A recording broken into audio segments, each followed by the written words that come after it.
Oi, gente, hoje eu tô aqui pra gravar mais um vídeo aqui no canal.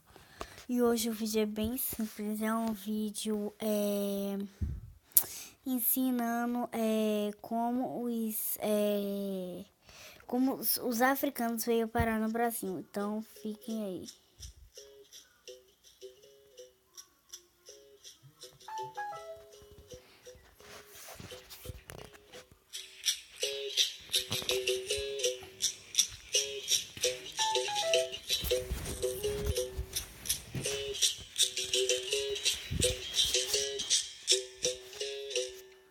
Gente, o Até africano... recentemente, muito pouco era estudado sobre a história da África, normalmente reduzida à antiguidade aos egípcios. Porém, o crescimento do interesse e importância desse continente jogou luz. Gente, esse vídeo aqui explica pra você que está no segundo ano, no primeiro, vocês devem ver esse vídeo. No segundo ano vocês vão aprender isso, mas se eu fosse vocês, eu aprendia logo agora, comigo. Gente, aqui é a história dos africanos no Brasil. Escravidade, trajetória. Gente, esse vídeo explica muitas coisas sobre como os africanos veio aqui até o Brasil. Aí formou aquela mistura de cor, que é o branco e o moreno. Assistam aí. E sobre a esquecida África subsaariana, cercados por florestas, savanas, montanhas, o mar e o deserto, e convivendo com uma rica fauna, esses africanos viviam em pequenos reinos, muito parecidos com as cidades-estado da antiguidade. Dominavam técnicas de agricultura, metalurgia e mineração.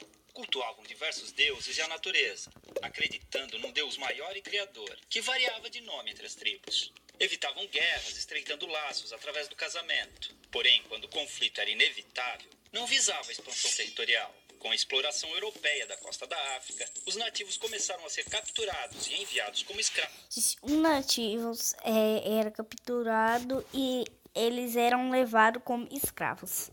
Para a Europa. A rota Para do a tráfico Europa negreiro de mudou pé, a partir da gente. colonização do Gente, eles iam para a Europa de pé. Novo Mundo. E o comércio de seres humanos atingiu grandes proporções Porque nessa época não existia carros nem transportes. necessidade de mão de obra nas novas terras. Os portugueses dividiam os africanos em três grandes grupos: os sudaneses, os guinenos sudaneses muçulmanos e os bantus, todos representando uma determinada região do continente e tendo destinos diferentes. O Brasil recebeu cerca de 40% de todos os escravos africanos trazidos para a América, já que demandava mão de obra para trabalhar em suas culturas de cana-de-açúcar no Nordeste, no ciclo de ouro em Minas Gerais e nas lavouras de café do Rio de Janeiro no século XIX. O transporte desses povos, amontoados nos porões dos navios negreiros, era feito em condições desumanas, e muitos acabavam morrendo na travessia marítima, tendo seus corpos jogados ao mar. Já desembarcados, os escravos eram vendidos e conduzidos aos seus destinos nas fazendas, onde eram obrigados a trabalhar de sol a sol, com roupas e alimentação de péssima qualidade. Dormiam em habitações escuras e úmidas, as senzalas, e muitas vezes eram acorrentados para evitar fugas. Os castigos físicos eram comuns, e o mais usado era o açoite. Com o comércio constante de escravos, não havia preocupação em manter estar, já que podiam ser facilmente substituídos por novos africanos, fazendo sua expectativa de vida no Brasil ser muito baixa. Eram proibidos de praticar sua religião e obrigados a adotar o catolicismo e a língua portuguesa. Mantiveram sua cultura viva, realizando seus rituais africanos escondidos, criando até um tipo de luta, a capoeira. A maior parte dos africanos traficados para o Brasil eram homens, por serem mais valorizados nos trabalhos forçados. As mulheres, que não eram aproveitadas nas lavouras, viravam escravas domésticas, as chamadas mucamas. Nessa época, independente da origem ou etnia, as mulheres eram subordinadas aos homens em seus caprichos. A mulher negra e escrava vivia situação ainda mais degradante, sendo colocada como mero objeto sexual do homem branco. A miscigenação entre africanos, europeus e indígenas foi ponto-chave na constituição da população brasileira. As revoltas eram muito comuns nas fazendas, fazendo com que grupos de escravos organizados fugissem e formassem nas florestas os famosos quilombos, onde viviam em liberdade comunidades similares às que existiam na África. Alguns escravos também conseguiram comprar sua... Aí eles faziam casinhas de índio para poder ficar. Aí se misturou índio, brasileiro e africano. E aí deu a pessoa loira, a pessoa morena e a pessoa ruiva. O fim da escravidão era questão de tempo. Infelizmente, apesar de promover sua liberdade jurídica, a abolição não garantiu condições de vida dignas para os ex-escravos. A realidade que encontraram foi cruel, pois não possuíam moradia, condições econômicas ou assistência do Estado, fazendo muitos negros passarem por dificuldades após a liberdade.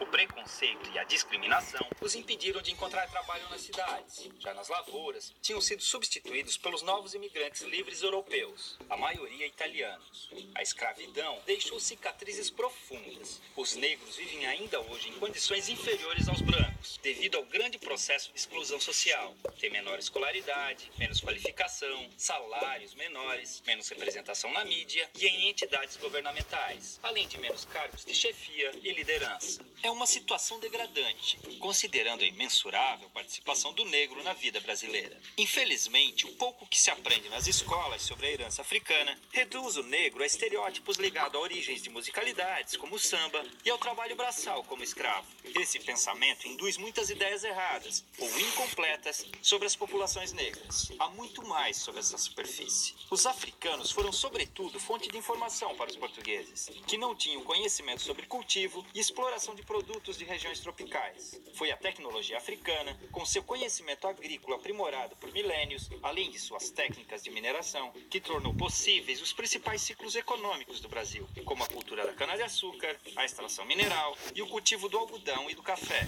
gerando riqueza e transformando a geografia e a história do país, naquelas que conhecemos hoje. Estima-se que chegaram ao Brasil cerca de 5 milhões de africanos, entre os anos de 1500 e 1850, de um total de 6 milhões que deixaram forçados a África com destino ao país. É uma vergonha que ainda hoje seus descendentes passam por diversos tipos de privações e violências, em um país cuja colonização africana foi muito maior que a europeia. Felizmente, graças à luta do movimento negro, diversas injustiças históricas estão sendo corrigidas, vislumbrando um futuro de esperança, inclusão e igualdade para um povo que sangra, mas resiste.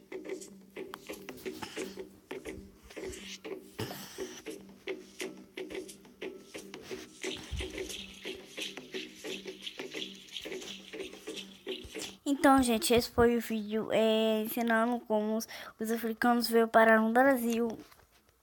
Beijo, tchau, tchau.